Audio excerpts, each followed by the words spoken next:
حالتون چطوره رفقا؟ امیدوارم که خوب و خوش و سلامت باشید. من اومدم با یه ویدیو دیگه. البته که نمیخواستم بیام به این خاطر که اصلا میبینم کسی نگاه نمیکنه ویدیوهامو و لایک نمیکنه، سابسکرایب نمیکنه و یه کمی خب انرژیم گرفته میشه و میگم کسی نگاه نمیکنه چرا ویدیو بذارم. ولی خب دیگه یه کرم درونی هست که میگه تو ادامه بده، تو تلاش خودت رو بکن. آره، حالا اومدم که براتون امروز دیکچه درست کنم. نمیدونم چقدر با دیکچه مشهدی آشنا هستین یا نه و اصلا چه نوعش رو خوردین، چون دیکچه واقعا مثل همه چیزای دیگه، دستپختای دیگه، واقعا با هر دستپختی ممکنه کیفیتش و اون مزهش تغییر کنه و بعد شما اگر دیکچه خوب نخورده باشین طبیعتاً شاید اصلا اسمشو بشنوید سریع ازش فرار کنین. اما من از اونجایی که زیر نظر یه فردی بزرگ شدم که بهترین دستپخت دنیا رو داره، مادر عزیزم بهترین به نظر من دیکچه های دنیا رو درست میکنه. حالا شاید جزء بهترین ها باشن اگه بهترین، ولی برای همین دیگه من با یه دیکچه مشهدی درجه 1 آشنا هستم و عاشقشم. با اینکه شیرینی خور نیستم ولی خیلی اهلی نیستم که شیرینی بخورم و اصلا کلا برنج هم دوست ندارم، ولی این شیرینی که از برنج درست شده رو بسیار دوست دارم. و امروز هم روز اربعین هستش.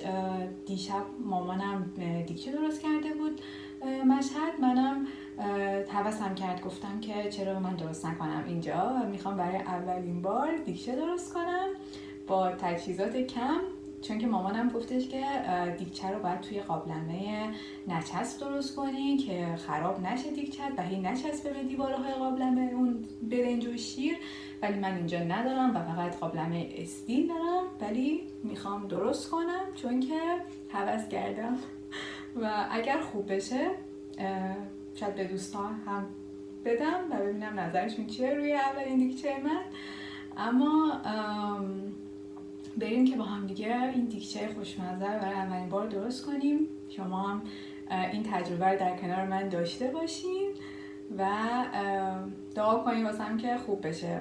و این دیکچه رو که حالا میخوام درست کنم، کلی این وسط نظر و نیازم میخوام توش بریزم دیگه. هرچی که حاجت خودم دارم و هر چقدر حاجت از طرف دیگران گرفتم و دوستان و رفقا همه التماس دعا دادن، میخوام همه رو بریزم تو این دیکچه و امیدوارم که امام حسین همین امروز ببینه.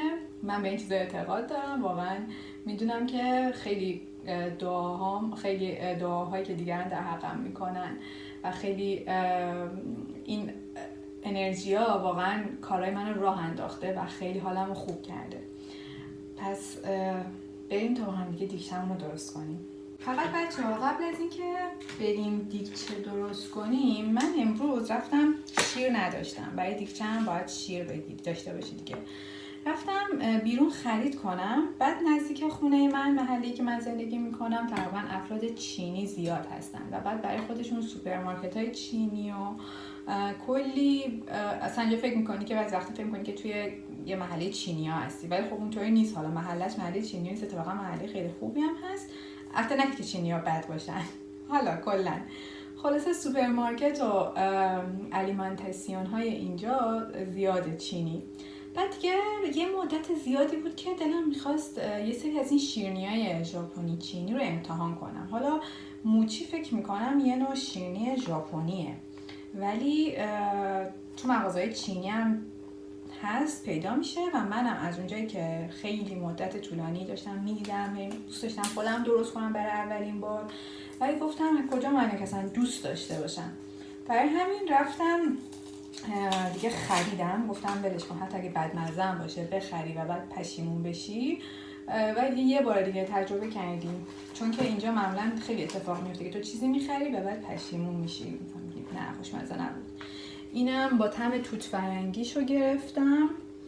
طعمای دیگه هم داشت، انبه داشت، بلوبری داشت، ولی خب زیاد دوست نداشتم. یعنی گفتم بذار توت فرنگی که یکم باز مزهش بهتره رو تجربه کنم. موچیشو اگر خوب بود، وای خدای من، یه بسته دیگه هم میخواستم بخرم، اونم توش 4 تا داشت، قیمتش بود 1 یورو 1.5 یورو نمیدونم، یا آره 1.5 یورو. و بعد من گول این بسته‌بندی خوشگل اینو خوردم و اینو بیشتر خریدم، 2 خورده خریدم اینو و اینم همون تعداد داره، قیافه و رنگ و روش هم به همون حالته. حالا قبل از اینکه اینو باز کنم، یه شینی دیگه هم خیلی قیافش چشمک میزد. این بسته‌بندیش به این صورت بود که داخل این بود، به این صورت بود و بعد وقتی من دیدمش، حالا اینجا هم نور میفته دیده نمیشه، و وقتی که دیدمش شبیه شینی خرمایی‌های خودمون بود. دیدم ظاهر روش خوشگله و جنسش هم همونطوری و اینم توش بود. و من فکر کردم که وقتی باز کردم فکر کردم که این سس چیزیه، بعد اینو مثلا گرمش کنی، بعد دست زدم دیدم نه حالت سس هم نیست، مثل خاکه. بعد فکر کردم که مثل شکر اضافه چیزیه باید روش ریخته بشه. بعد پشتشو خوندم، خدا رو شکر، چون اینجا خب طبیعتاً اسپانیایی هن دیگه، همه برچسبی میزنه که ترجمه کرده باشه که مردم بفهمن چیه. حالا باز کردم پشتش به چند تا زبون، اسپانیایی، آلمانی، فرانسوی، یه زبونی که نمیشناسم، انگلیسی، نوشته که don't open and don't eat، نخورینش، بازش نکنین. و فهمیدم که خب اصلا احتمالاً واسه نمیدونم گرفتن بوشه، یا شاید همون حفظش میکنه، نگهش میداره. و از خودش بگم خیلی خوب نبود. اصلا چی داره؟ من فکر میکردم که همونطور که فکر میکردم خودم شاید توش خورما باشه. بعد باز کردم ببین اینطوریه. خودم یه تیکه ازش خوردم، نتونستم تا موقعی که با جلوی شما آنباکسینگ میکنم صبر کنم. و نوشته روی دستورش که سروسا کدو داره، ببخشید کالباسا، نه هنوز اسپانیاییم خوب نیست، کالباسا داره و کالباسا یعنی کدو و سیروپ و شکر و رنگ و اینها. ولی مثل فکر کن مسقطی و بریزی لای یه خمیری شبیه اونه. خیلی هم جالب نبود، منو یه کمی یه جوری کرد، زیاد خوشم نیامد. ولی خب نمیدونم، شاید ادامه دادم به خوردن، شاید هم دادم به آنا خورد، نباید اینو بگم، ولی خب شاید دوست داشته باشه.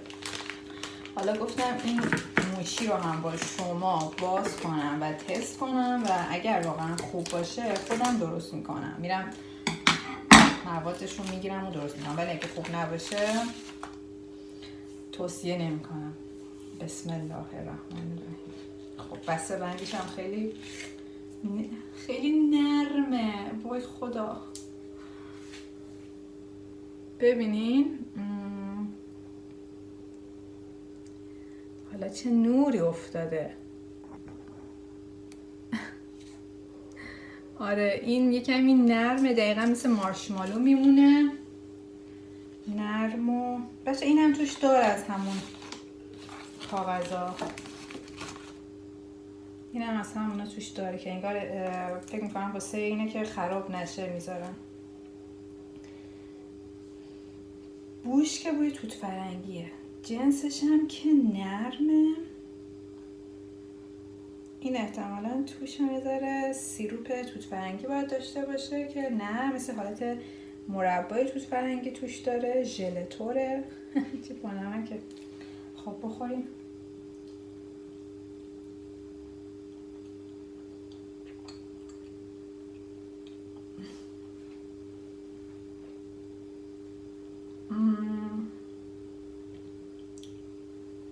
هیچ فرقی. چه سفید شدم تو دوربین. نه گوشیم کثیف شدش.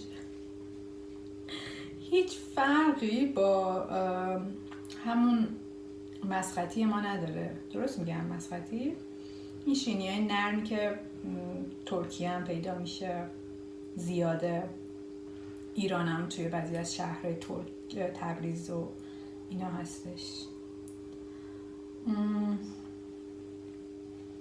قابل خوردنه ولی چیز خاصی نبود واقعا. شاید هم این مارکش اینطوریه.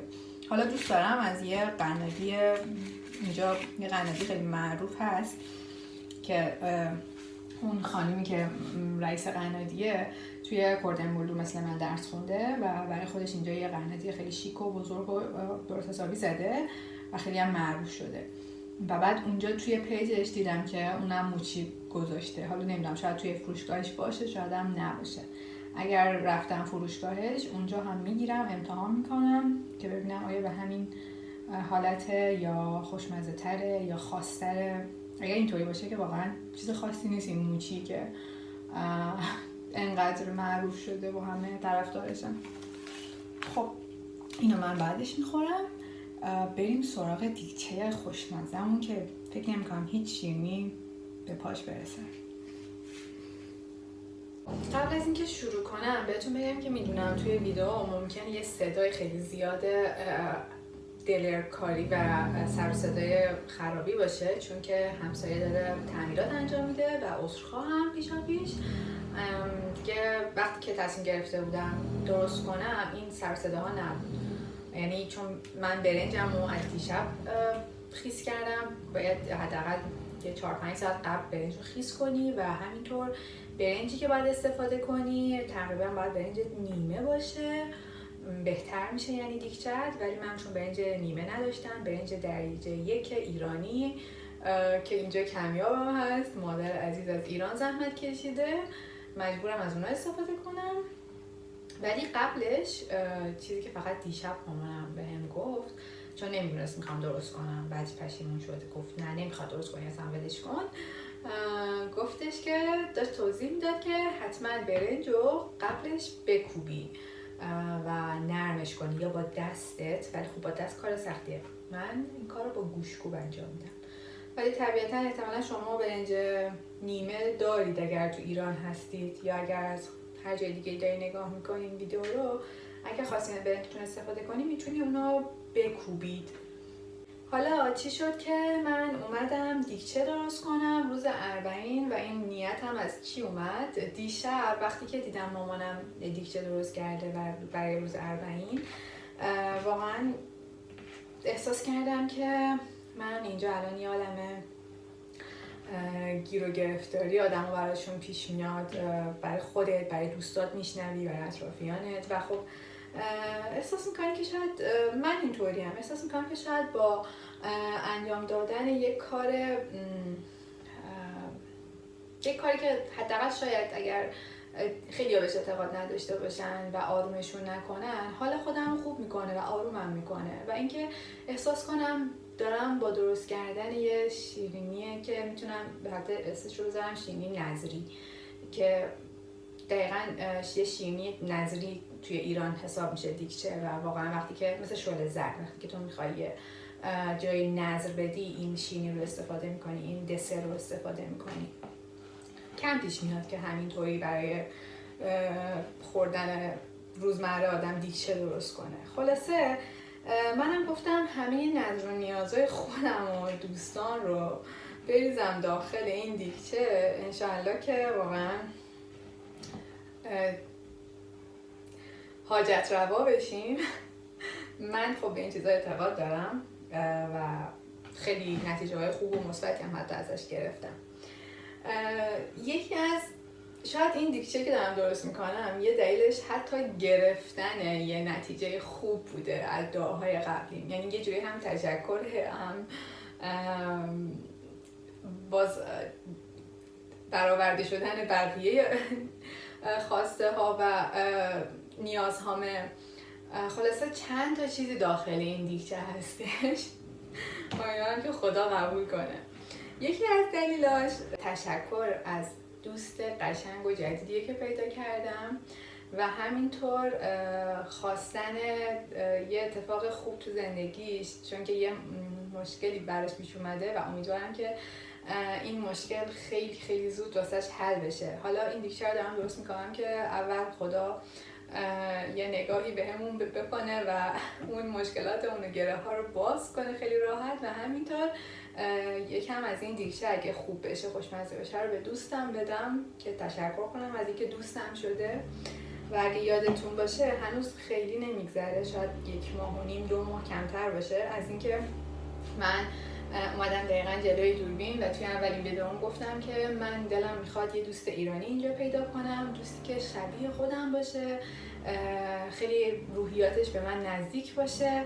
و بچه من پیدا کردم و خیلی واسم جالب و قشنگه که یه دوستی که خیلی به خودم نزدیکه، خیلی روحیاتش، خیلی اخلاقای خوبی داره و کلی نکات مثبت داره، خدا سر راه هم اینطوری قرار داد. خیلی اتفاقی ما با هم دوست شدیم و احساس میکنیم خیلی به هم نزدیکیم، خیلی روحیاتمون باعث شده که حس خیلی خیلی خوبی از هم بگیریم.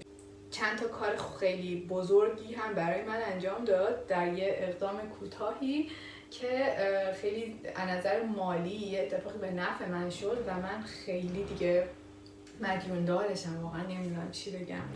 خلاصه که من یه دوست خیلی خوب پیدا کردم و خیلی برام جالب بود. اومدم گفتم بیام به شما هم بگم اینو فهمیدم بعد از این همه سال. نمیدونم واقعا چرا زودتر از این نفهمیدم. بعد از این همه سال از خدا گرفتم، مثل پیرزنان گفتم 30 سالمه دیگه، خیلی هم نیست. حالا بعد از این همه سال متوجه شدم که باید هرچی از خدا میخوای رو خیلی بلند، واضح، شفاف و کلیر بگی. بلند اومدم گفتم خدایا من دوست خوب میخوام و یه دوست خیلی خوب برام پیدا شد. دیگه چی میتونم از این بهتر واقعا از خدا بخوام. حالا اومدم به شما هم بگم بچه‌ها هرچی میخواین بلند بگین، کامل و واضح تو دلتونه، بلند با خدا صحبت کنین، بگین من اینو میخوام خدا به من بده و اونم میده. خب قبل از اینکه بقیه فرمایشاتم رو بگم سخنرانی کنم، برنج من کاملا شکسته شد که قطعا توی دوربین دیده نمیشه میزان نرم شدگی و شکستگیش و باید بریزم داخل قابلمه با همراه با آب تا مثل برنج دمی کاملا پخته بشه.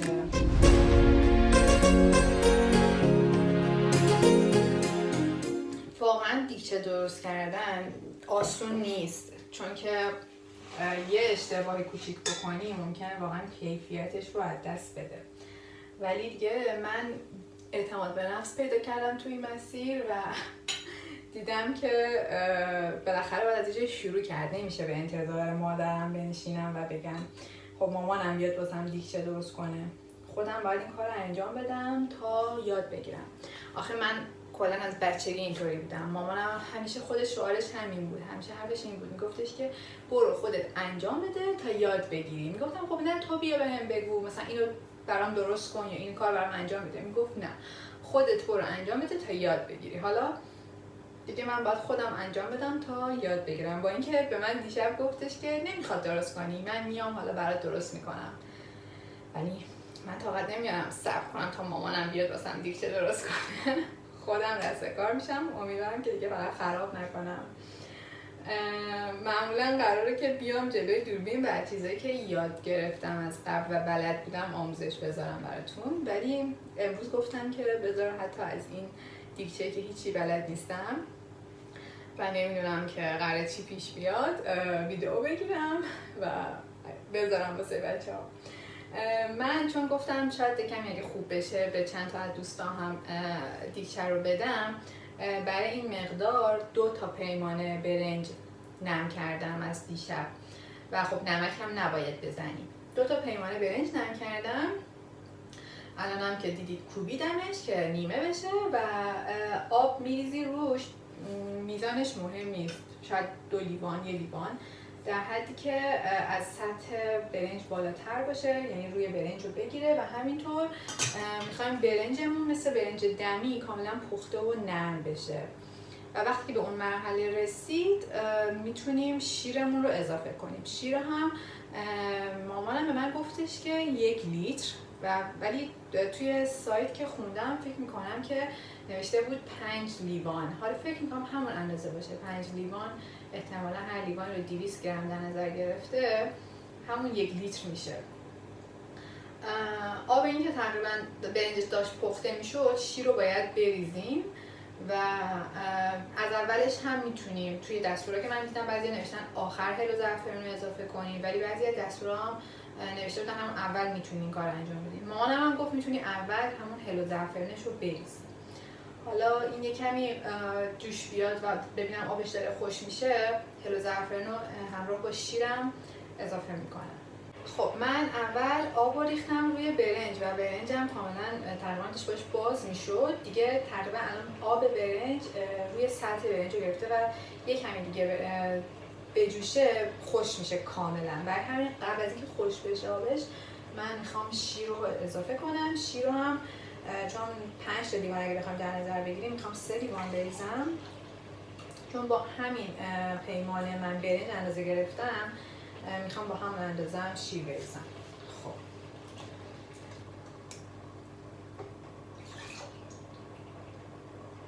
گفته نصفش، ولی من تقریبا دیگه نصفش رو میریزم که ببینیم چی میشه. خوشحالم این کمی براش ذوق دارم، امیدوارم که واقعا خوب بشه. الان دقیقا دوباره شیر کاملا تا نصفه قابلمه من اومده و سطح روی برنج ها رو گرفته. الان بهتون نشون میدم. خب این از وضعیت شیر و برنج. تازه شیر رو اضافه کردم و برنجمونم که به این حالت در اومده، کاملا داخلش داره پخته میشه و زیرش رو هم زیاد کردم تا زود جوش بیاد. خب همونطور که میبینید یکم از حجم شیر کم شد و داره پخته میشه کاملا برنج. توی مرحله من میخوام هل و زعفرون رو هم بهش اضافه کنم.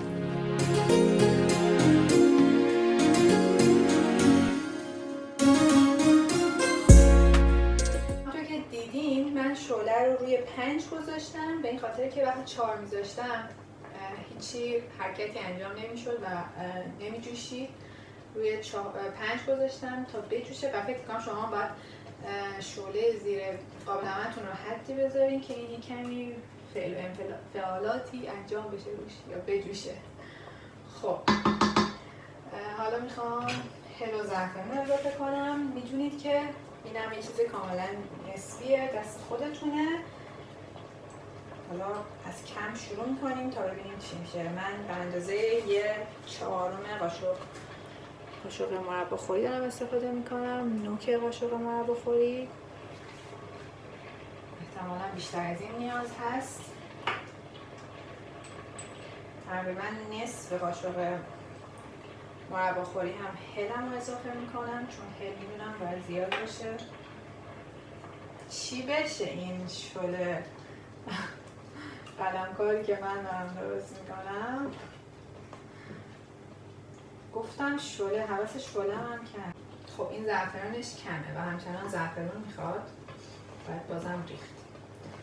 یکی از اتفاقات خوب جالبی که واسم این هفته افتاد این بود که دوستم به این پیام داد که من هفته پیش خیلی به شدت هوس آشم کرده بود. من اصلا آشخور نیستم. توی ایران هم وقتی آش رشته هر کی درست میکرد خیلی کم میخوردم، به حد یه بشقاب کوچیک. بعد ولی هفته پیش نمیدونم چرا فکر میکنم خالمینا داشتن آش میخوردن یا نمیدونم چی شد که هوس آش رشته‌ام کرد. بعد با دختر خالم صحبت میکردم، گفتش که خب درست کن برای خودت. گفتم نه، من اصلا به تنهایی به چشمم نمیبینم برای خودم آش رشته درست کنم و رشته اینجا ندارم و مامانم گفت ماکارونی میتونی بدنی توش. خلاصه دیگه گفتم نه بابا، یه نفر آدم سبزی بریزی پیدا کنی خورد کنی و بعد نخود لوبیا عدس همین رو خیس کنی، پیاز داغ آماده کنی، یا یه نفر آدم اصلا نمیشه، فعلا نمیتونم دیگه. حواسشو کرده بودم و خدای عزیز مراد شکم رو خوب میرسونه. برای همین دوستم بهم پیام داد که سلام نیکی جون خوبی؟ همین فرناز دوست عزیزم که جدیدن باهاش آشنا شدم، آش رشته درست کردم، میخوری واسه بیارم؟ گفتم وای خدای دمت گرم. آره میخورم، چرا که نه. گفتم آره حتما. دیگه برام زحمت کشید و آش رشته رو آورد و نوش جان کردم و چقدر آش رشته خوشمزه بود. خلاصه اینجا ممکنه تو چیزایی رو درست کنی که اصلا از قبل درست نمی‌کردی. حالا به خاطر اینکه این خراب نشه، من دیگه فکر میکنم الان وقتشه که بقیه شیر رو هم بهش اضافه کنم، چون داره کم کم میگیره و زیرش رو کم میکنم. خب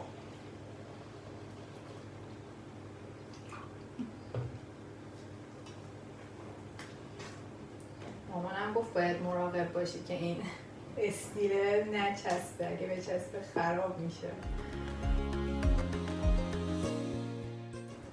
خب بچه زعفرونه کم بود، پس نتیجه میگیرم که هنوز باید بهش زعفرون اضافه کنم.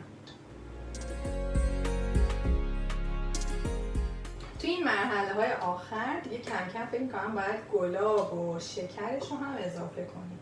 من همه رو دارم همینطوری درست میکنم، یعنی فکر میکنم با هیچ دانش واقعی من مشغول کار نیستم الان بچه ها. چی در بیاد از این خدا میدونه. خب و احساس میکنم که دوست دارم بازم هل بزنم توش. یه وسواسیه که باید ببینم چطور شدش. هنوز باید پخته بشه بنظرم. یه کمی برنجش شاید جا داشته باشه. پس زیرش رو زیاد نمی کنیم. زیرش رو روی همین 3 میذارم، چون که 2 دیگه خاموش میشه کلا. کم میشه، خیلی کم میشه.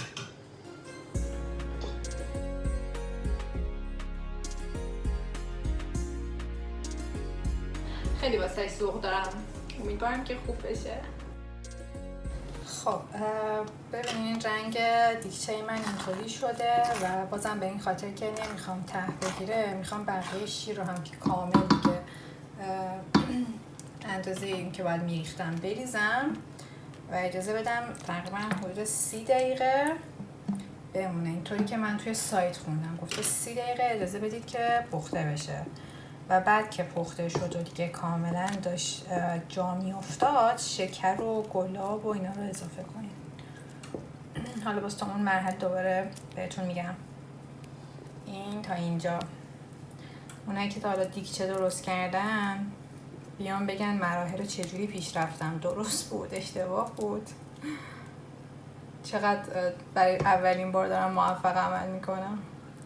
من یه ذره بادومم آماده کردم، زیاد نداشتم و کلا بعضی وقتا همه دوست ندارم بادوم توی دیگچه و این شل زرد اینا زیر دهنشون بیاد، زیر زبونشون بیاد. برای همین دیگه زیاد اضافه نمی کنم، فقط صرفا که یه کمیش حالت شیک‌تر مجلسی تر بگیره دارم بهش بادوم اضافه میکنم. الانم بادوم میریزم، نمیدونم مثلا الان موقعشه یا نه، چون که میریزم که اگر برای که نرم بشه تا زمانی که هنوز کمی شیر داره این پخته بشه باهاش.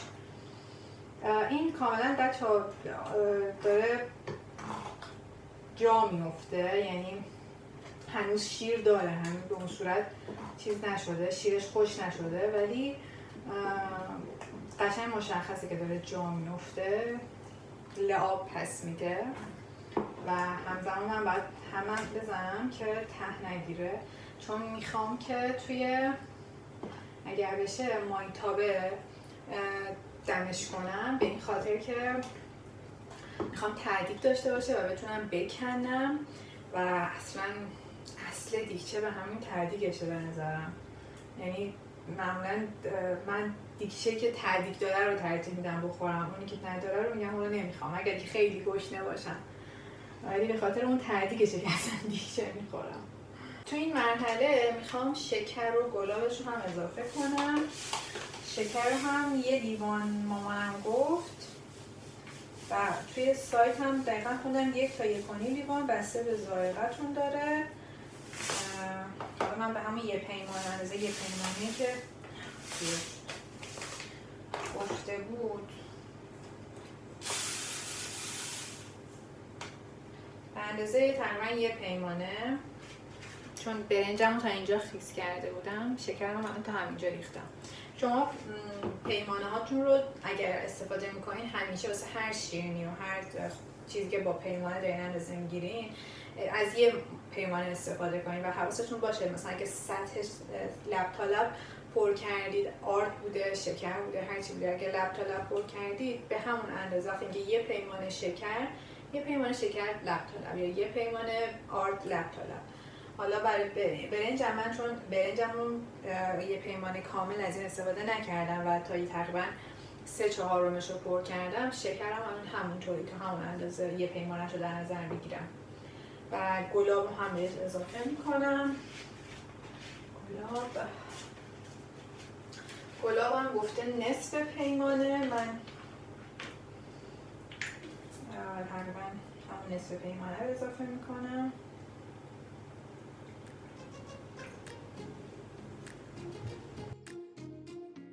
گلاب عزیزم داره تموم میشه و امیدوارم که اینجا بتونم گلاب خوب پیدا کنم یا حداقل تا اون زمان مادرم بیاید و برایم گلاب بیاورد. خیلی سخته، یکی از مشکلات که خارج از ایران ما داریم همینه دیگه که یه سری چیزایی که واقعا اصل و نابه اینجا نمیتونی پیدا کنی. اینجا گلاب هم میتونی پیدا کنی، گلاب کارخونه‌ای دیگه، مارکتی، حالا مثلا اصالت، ولی تو گلاب کعبه کاشان رو که نمیتونی اینجا پیدا کنی.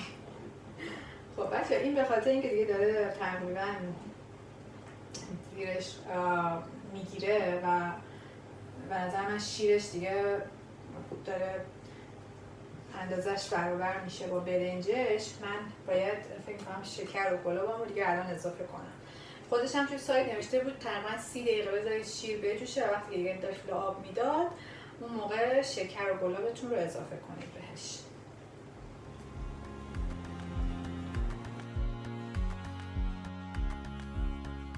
فکر میکنم از زمانی که شکر رو بهش اضافه میکنی، چون یه چیز شیرینیه ممکنه زودتر ته بگیره و به قابلمه و همون ظرفی که داریم میچسبه، چون شکر قابلیت چسبندگی رو بیشتر میکنه، پس بیشتر باید حواسم باشه بهش. یه کمی رنگش زرده، یعنی توقع دارم قرمزتر نارنجی تر باشه، ولی همچنان نمیدونم. زعفرانم خیلی اضافه کردم ولی فکر می‌کنم همچنان جا داره که یه ذره دیگه زعفران اضافه کنم. و یه چیزی که مهمه باید الان تست کنم ببینم که شیرینیش چجوری شد. میرسیم به مرحله جذاب تست کردن. توی خونمون همیشه مامانم خودش تست نمی‌کنه، به یکی دیگه که اونجا وایساده، من یا هر کسی دیگه که هست میگه تست کنید. و واقعا تست کردن یکی از اون قسمت‌های سخت داستانه، چون که یه شیرینی برای من خوب اندازه است، برای یکی دیگه نه. حالا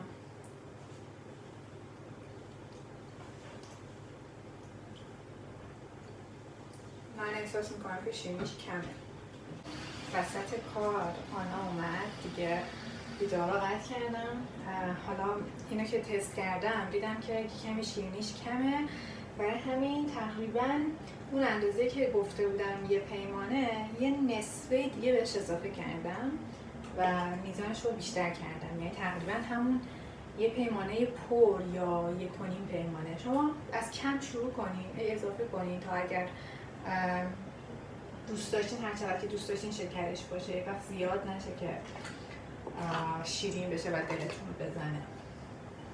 خب و اینکه همچنان رنگش کمی رو دلمه و احساس میکنم که رنگش هنوز اونی که باید نیست، پس یک کوچولو دیگه زعفران اضافه میکنم.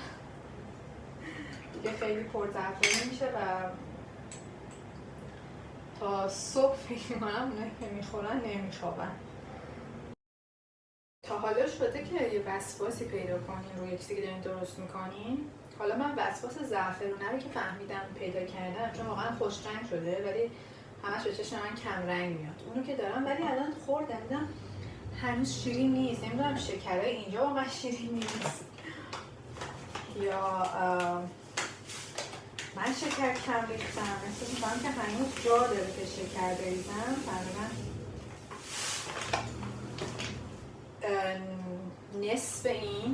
نصف پیمانه من دوباره شکر میریزم، چون که خیلی کم شکر بود همچنان. حالا نمیدونم از این مدل هاست که وقتی که سرد میشه شیرین تر میشه یا وقتی که داغه شیرین تره، ولی فکر کنم وقتی سرد میشه باید شیرین تر باشه. ولی بازم من میریزم شکر رو، چون که کم کم میریزم. ولی این چیزی که من خوردم انگار اصلا هیچی شکر نداره.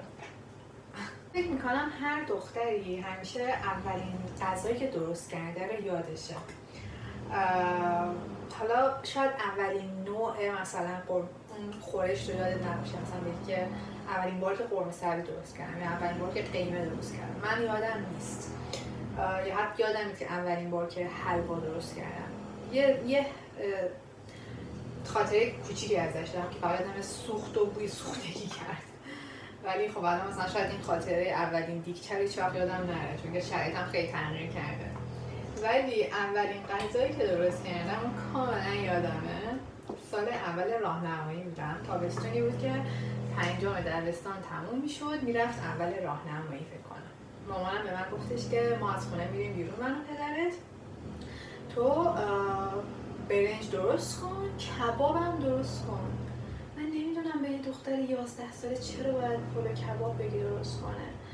خلاصه من برنج درست کردم. برنجام روغنی که باید زیرش میریختم یا روش میریختم فکر کنم، نمیدونم، بوی سوختگی گرفت و یعنی سوخت در اصل. اول من همون روغن سوخته رو ریختم روی برنج و برنجی که شفته شده بود و نمیدونم چرا شفته شد.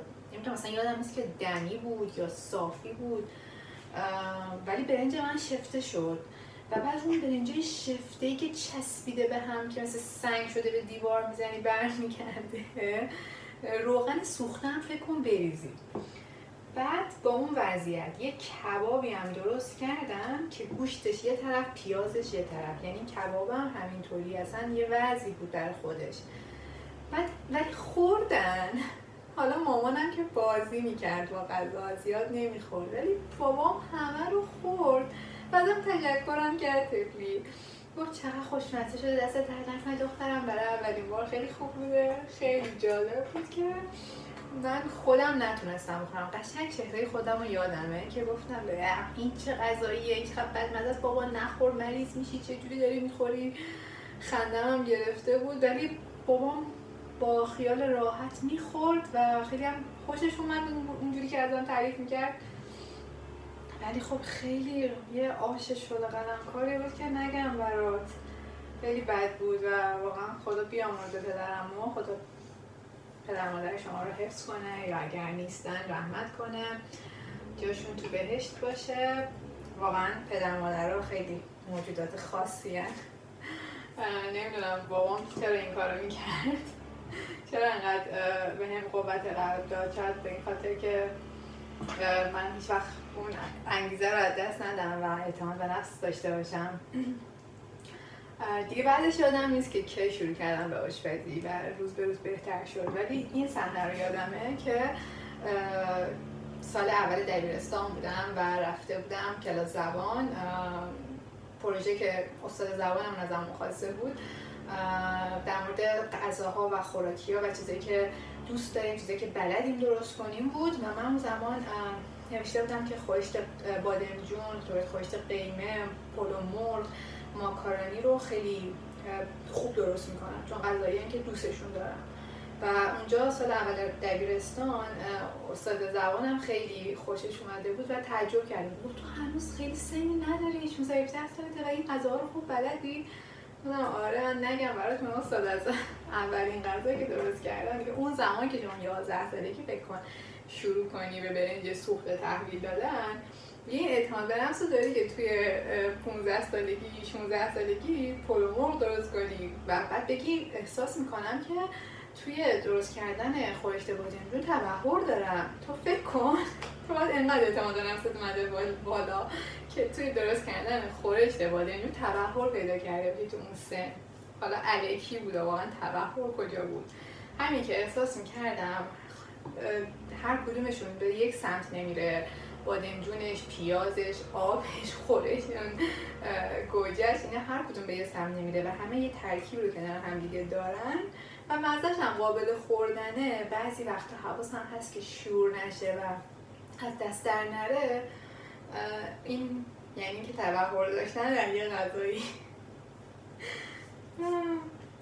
آره، حالا فکر میکنم این دیگچه میشه یه خاطره برای من. اولین باری که دیگچه درست کردم در مادرید بدون اینکه سوال بپرسم از مامانم، هنوز به مامانم نگفتم و زنگ نزدم. شاید بعد از اینکه اینو بخوام درست کنم بریزمش توی مایتابه، شاید زنگ بزنم بپرسم از مامانم. یه دفعه سورپرایز میشه حتما. اگه تلفن آنلاین باشه و جواب بده سورپرایز میشه. و الا که هیچی دیگه تا آخرش خودم پیش میرم و ببینم چی میشه، خوب میشه یا نه. حالا دوباره تست میکنم که ببینم آیا خوب شد، مزهش بهتر شد یا احتیاج داره که همچنان قاشقم میشست. از اونجا که تنبلی میشه تو شستن قاشق این حرکت رو انجام میدم و ببینیم چی میشه.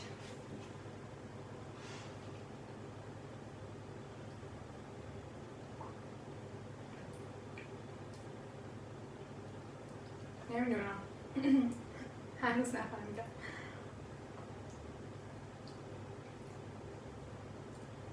یه کوچولو دیگه جا داره، به همین اندازه که تهش مونده جا داره به نظرم. فوقش شیرین میشه دیگه. دل هر کسی که میخوره رو میزنه فوقش. ولی نه، هنوز جا داشت واقعا. شما رو میریزم به امید اینکه سرد میشیم اونقدر شیرین نشی که دل زده بشی.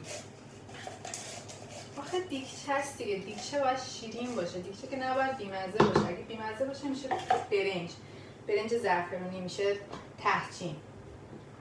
دروغ میگم؟ والا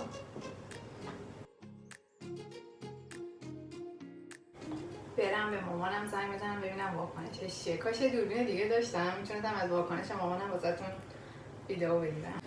بچه‌ها داشت به یه مرحله میرسید که اینطوری خیلی داره قلقل میکنه و میپاشید بیرون، حتی کم پاشید و من خاموشش کردم. حالا زنگ بزنم به مامانم ببینم اگه اندازش موقعش مناسبه دیگه اینو بریزم توی مایتابه، چون همچنان داره قل میزنه و من زیرشو خاموش کردم، ترسیدم که زود بچسبه. من به مامانم زنگ زدم، جواب نداد و فکر میکنم که تا اینجا خودم اومدم، از اینجا باشم باید خودم پیش برم. دوباره تستش کردم بچه‌ها و دوباره شکرش کم بود. واسه همین چشمی تقریبا به اندازه 3 قاشق دیگه به شکر اضافه کردم و فکر میکنم الان دیگه بهتر بشه. هی قول میزنم، من میترسم. و اینکه آره فکر میکنم گفته بود 1 لیوان 1.5 لیوان بیشتر شاید لازم داشت. شاید من خیلی با احتیاط و کم از همون اول ریختم و شکرش کافی نبود. خلاصه شکر به نظرم چیزی که باید هی تست بشه دیگه، هی هر دفعه مزه بشه.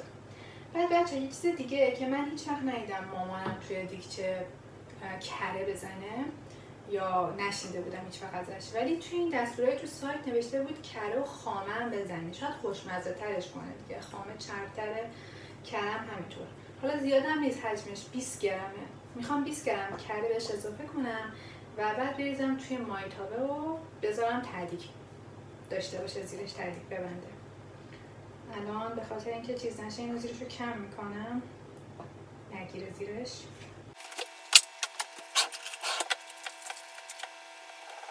و 20 گرم کره رو بهش اضافه میکنم. این دیگه فکر کنم بچه‌ها خیلی مناسب شد دیگه، یعنی بیشتر از این نباید بذارم پخته بشه وگرنه خوش میشه شیرش و بعد دیگه خیلی خوش بشه خوب نیست. واسه همین میخوام بریزم توی مایتابه. خب گاز رو تمیز کردم که وقتی میخوام مایتابه رو بذارم روش این نباشه چیزی که بسوزه و بو کنه. خب از بزرگترین مایتابه شروع میکنم و دیگچه رو میریزم داخلش.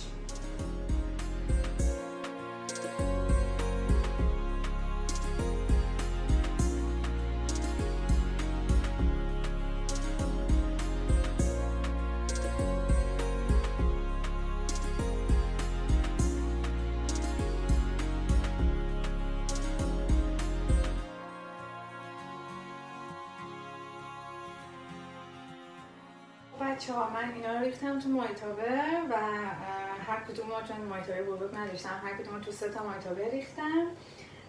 زیرش رو هم تقریبا در درجه متوسط گذاشتم، شاید هم کمتر باید بذارم، رو 3 مثلا. بیاین بهتون نشون بدم. ببینین اینطوری شد.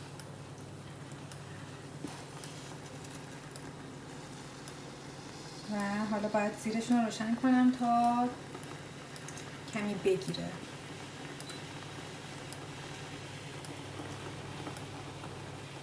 من در تلاش بودم که یکی رو پیدا کنم و دیگه اون فوت آخر رو بپرسم از یه بزرگتر، یکی که تجربه دیگه درست کردن داره، ولی هیچ کس در دسترس نبود. برای همین خودم با چیزی که از قبل دیده بودم فهمیدم که باید زیرش رو تقریبا در حد متوسط بذارم، زیاد نکنم که ته بگیره خیلی زود بسوزه، و درش رو هم بذارم که دم بکشه. دیده بودم که دیگچه رو وقتی درست میکنن مامانم اینا دم میکنن. حالا امیدوارم که این دم کردنه باز خرابش نکنه.